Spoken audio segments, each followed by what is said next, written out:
Hi, Internet. Hello, Internet. Hello, Internet. I'm not sure where it shows how many people have joined. Okay, everyone, this is another Game of Stakes update, and really the first launch update. I think Jack and I have been these video updates have been super successful forms of communication. Thank you to Chango for suggesting this idea. It's been a very effective form of communication. So we're gonna just keep doing these on a regular basis for the foreseeable future. Is the plan. So, but this is the first time we're going to start talking about launch. So this is a pretty exciting day. We're really close to a launch release candidate of the Cosmos Hub. And get it, and that's a pretty exciting moment in time. So that's where we're at. And but close is not across the finish line. The release is obviously not out yet. So Jack, why don't you give us an update on what's going on in terms of getting this release out? Yeah, absolutely. So 031 includes a couple of minor breaking changes to the issues that we saw on the. Just to clarify, 031 is the release candidate for mainnet launch. Yes. 031, the release candidate for mainnet launch. This will be feature complete and can be considered a feature freeze release. And as far as what's in that, we made all of the breaking changes that we needed to fix the issues we saw on the 030 change. And then there's also a bunch of increased test coverage, minor stability improvement, CLI fixes, and a bunch of stuff like that. And as Zaki alluded to, it's not out yet. What we are waiting on currently is a Tendermint release, which we're expecting midday today at some point. So we're just holding off on that. There's a couple of changes to proposer priority that I should quit Slack. There's a couple of changes to proposer priority that didn't make it in the last Tendermint release that we want to make sure we have in the feature freeze release. So that's where we're currently at in terms of releases. So with 031 being a launch RC, we don't anticipate shipping with this exact release. We do have an audit ongoing right now with a major company, as well as the final week of Game of Stakes and another testnet. So if we find a couple of small bugs or security critical things come up in the audit, we'll probably make a couple of small changes. I would anticipate the launch for the version that we launch with is something like in 031.2 or 3, something like that. So expect a couple of minor patch releases following that 031 release before launch. Is that, Sonny, is that kind of what you were thinking too? Yeah. Nice. And we also have Sonny Agarwal here too. Y'all know Sonny. Okay, so everybody should understand, we are super close to a major milestone here, and we're super excited about that major milestone, but it's not here yet, and so we're running through the possibilities, and let's talk a little bit about how this affects the Game of Stakes timeline. So what we are planning on doing is, even if we have to cut a release Saturday morning, pretty much the minute we cut a release, we're going to start up a Gaia 11K testnet. We are not going to do a decentralized testnet start for Gaia 11K. I think we all have given, there was a particular party who is going to be participating in the Cosmos mainnet launch that I wanted to experience a decentralized testnet for Gaia 10K. So that's why we did a decentralized start then. Now I think we're just going to do a pretty centralized Jack and Zaki start to a Gaia 11K pretty much whenever the release is cut. And then anyone who wants to, who needs to test their Game of Stakes setup, etc., for the upgrade. I'm also planning either today or tomorrow to publish a Genesis file, probably immediately or around the release. Publish a Genesis file for Game of Stakes 6. With What I'm hoping to be a Monday start date for Game of Stakes 6, and a final start date. I'll put the time in the GitHub for when we're aiming for that Genesis file to go live. And just to be clear, the risk there is no Tendermint release today. We would potentially have to cut that 031 release tomorrow, and that might be a little tight as far as getting Game of Stakes started on Monday. Yeah. So this is the uncertainty that's hanging over me and Jack right now, and our decision making about all of this. So obviously, I think validators will rightfully be a little bit upset if we drop a Game of Stakes release on them, with just like a day or two, not even not even the whole weekend to test their software before Game of Stakes goes live. I really want to bring Game of Stakes to an end on Friday. And there's a couple of big motivations for doing this. One is that Game of Stakes 5 has been running pretty nicely. And so in terms of our stability expectations for launch, I think we're in a really good place. Gaia 11K, I expect to run all the way up until launch. So that'll be 2 to 3 weeks of expected stability on Gaia 11K. I need some time though to like really dig into the data on the I've been archiving on how Game of Stakes went, who got jailed. Probably have to write some analysis scripts. I want to talk to all of the validators who've been participating. I just need time to do all of that, and for it to inform my recommendations on allocations of the 300,000 atoms to the Interchain Foundation. So for all of that to take place, I need some time to do that. And that really is motivating me to want to bring Game of Stakes to an end on Friday. It also seems like everybody's kind of done. I'm not. So I'm gonna want feedback today on what we should do if the release is depending on when the Tendermint release comes out. Speaking of Game of Stakes, the folks over at Figment Networks wrote a really good write-up of lessons learned, as well as their experience in Game of Stakes, which I think is totally worth reading if anyone's interested as well.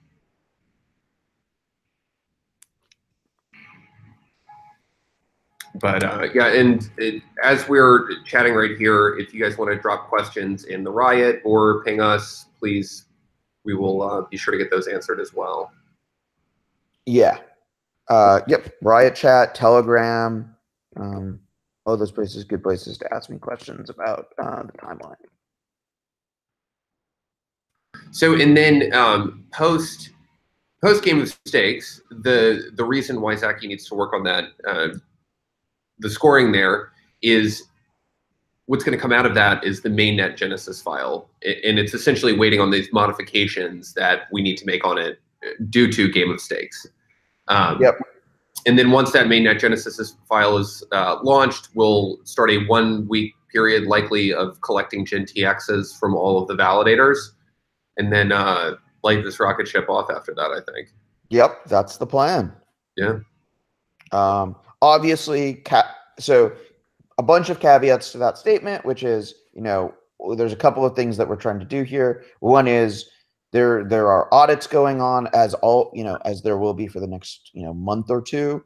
And so auditors could find something internally. People are bug hunting. If someone internally finds a serious vulnerability, if Gaia 11K halts, all of those things would push out the launch timeframe. Yeah.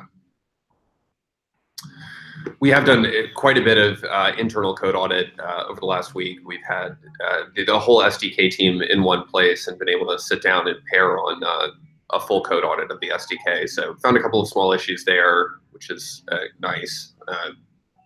Also added quite a bit of test coverage as well, which is also exciting. Any questions? Maybe one thing to mention was a new feature that validators should be aware of is this minimum self-bond idea.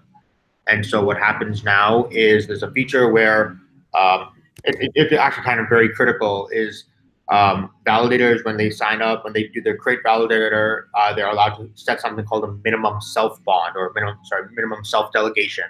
And what this means is it's a number of tokens, staking tokens, that they're not allowed to dip below. They can't undelegate more than like below that amount, because if they do, they will get jailed. And they can use the edit validator message to increase this amount. And so this is really important because let's say a validator says they have 1 million atoms at stake, for example, and then they get like a whole bunch of delegation, 10 million atoms, right? But then, they have 1 million atoms at stake, but, they could suddenly decide to just unbond those million atoms. Or they could decide to unbond everything but one atom.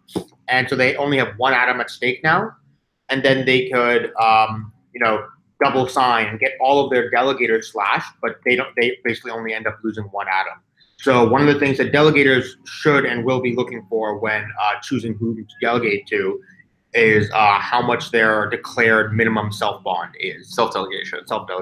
Sorry for the, but yes, an important feature. Thank you for pointing that out, Sunny. Another item in the release that is going to affect validators is the fees. We have returned to OR semantics, which was requested by a number of folks. I think the idea of paying fees in both US dollars and Chinese renminbi, maybe not the greatest. So we're back to an OR semantics there. One thing to note that has changed, when you're passing in min fees on the command line, coins used to be comma separated. They're now semicolon separated to indicate that it is OR semantics. Yep. We should all thank Sunny for convincing Jay that this is a good idea, because I don't think anybody wants to pay for, we were joking earlier in this before we went live that nobody wants to pay for a bagel in €1, $2, and 3 RMB. Kate Noir had a question, Zaki. Is there anything we as a community can do to help apart from Game of Stakes testnets that helps you guys with mainnet launch? So I'll give my take, but I'm curious what Jack and Sunny think. I mean, I kind of feel like we're pretty much in logistics mode, modulo some disaster fall, and like we're in logistics / incident response mode for launch. We have to write a lot of material, guidelines, etc., about how people are going to do things for launch. I don't know if I didn't mention this. I forgot to mention the way I contextualize what launch is we've had this wonderful community of testnet participants over this last year that have really grown in their operational competence and demonstrated their ability to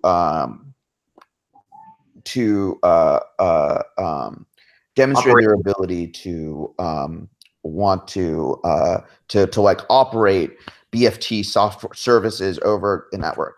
But here's the question that we've never known the answer to.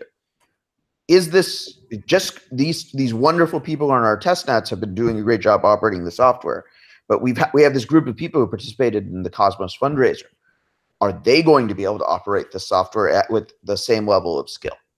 And so that's really what the milestone that we're crossing today, in this launch process is, can the Atom holders operate the Cosmos software as with the same level of skill as our wonderful testnet participants? And they're going to have to make decisions about delegation. They're going to have to make decisions about they're actually going to have to run a validator. There's sort of a notion of real economic value at stake now.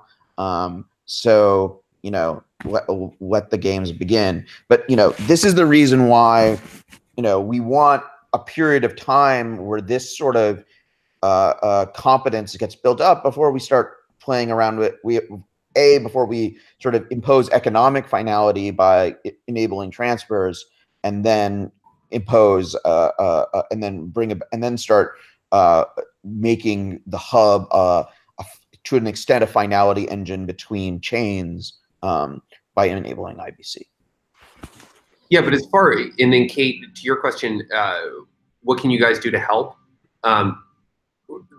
As Zaki mentioned, we are kind of in logistics mode, and it's at that point it's hard to request help on stuff like different pieces of software, whatever that is. But where the validator community can really help is helping us get the word out. You all and us have been working very hard on getting this platform launched, and we want to make sure that people know about it. So as we're publishing blog posts and getting closer to launch, I'm excited. I know a number of you are excited. Malia can't stop posting rocket gifs in response to my tweets. So anyway, yeah, if you could help us get the word out, that would be hugely helpful as well. Yeah. Does that, Kate, is that what you were looking for? Yeah, I mean, the other thing that is going to be really helpful for mainnet launch, the other thing that's going to be really helpful for mainnet launch is it's not just, you know, as in the period post mainnet launch especially, is just, you know, building IBC without any chains to connect to that have kind of like established themselves is going to be really hard. So you know, contributing as a validator to all of these other Cosmos chains that are launching, you know, getting other Cosmos chains up, running a Cosmos chain with you and your friends. It'll be interesting to kind of see what communities sort of emerge, and that'll give us a better sense of kind of how to pursue the next phase of this, which is connect. You know, we've built the toolkit for making blockchains. Now let's, you know, start contemplating how we're going to connect them all together.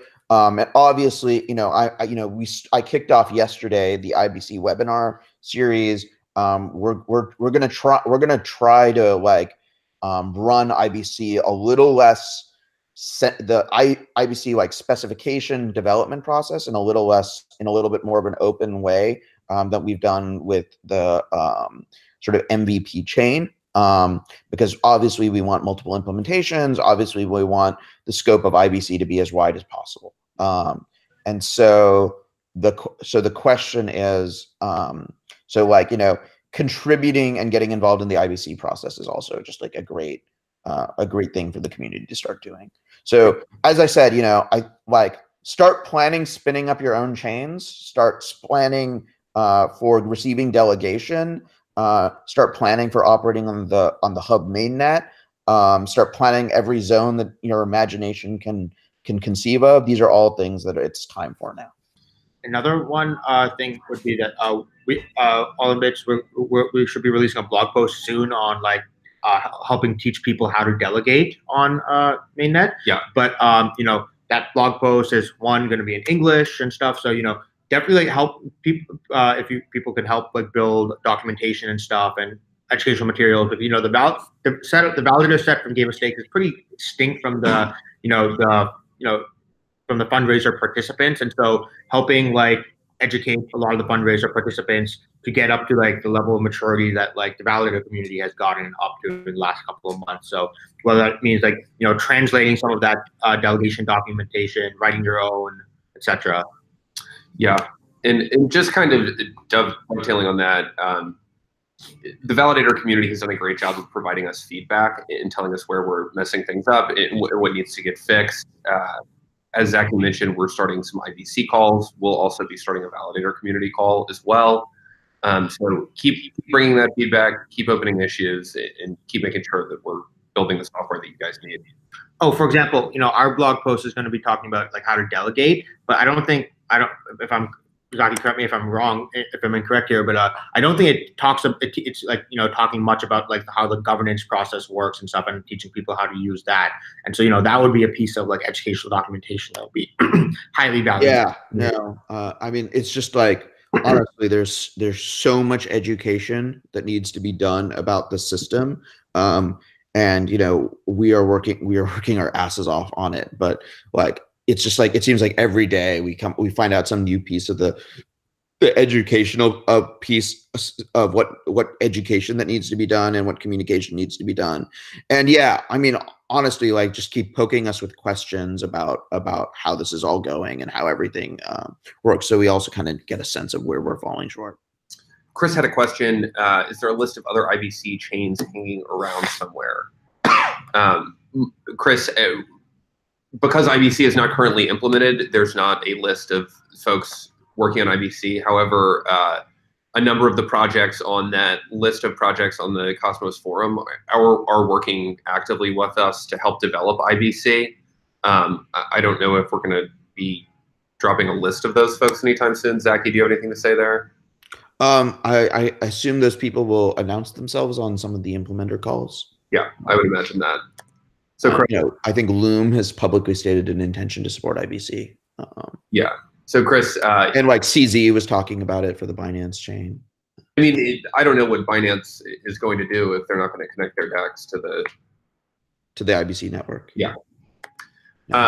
So that's very exciting. Also, big news on the Binance DEX. Yeah. No, it's been a crazy week. Nice. Well, Zaki, do you have anything else for the community here today? I don't have anything else. Just checking all of my communication channels. Pop Slack real quick.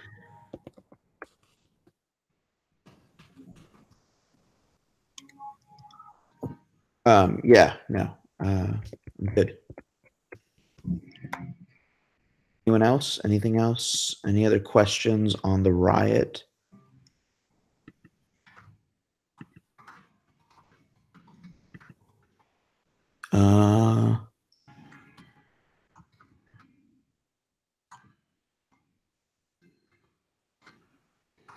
Delegator user stories. Yeah. Totally true. Don't necessarily think we have too much time for that right now. And Delegator doc does kind of contain a lot of that information. Okay. As far as user stories, Chris, the primary user story is as a Delegator user, how do I delegate my atoms to a validator? Obviously, there's a technical answer to that we've answered pretty succinctly in that Delegator documentation, and it talks about a couple of different methods there. But obviously kind of the art of delegation, like i.e. I would like to spread my atoms out over a number of validators to ensure that things are not too centralized. And as a delegator, I need to understand how to pick validators. Those are less software solutions and more solutions of sort of community education. So yes, we have taken care of the major delegator user story, but there are others. So, yep. All right, guys. I think don't see anything else. Okay, awesome. Oh, Chris is typing. Oh, there he is. Now not typing. Okay. I'm going to sign us off then. All right. Sounds good. See you later, Zaki. Bye. Bye.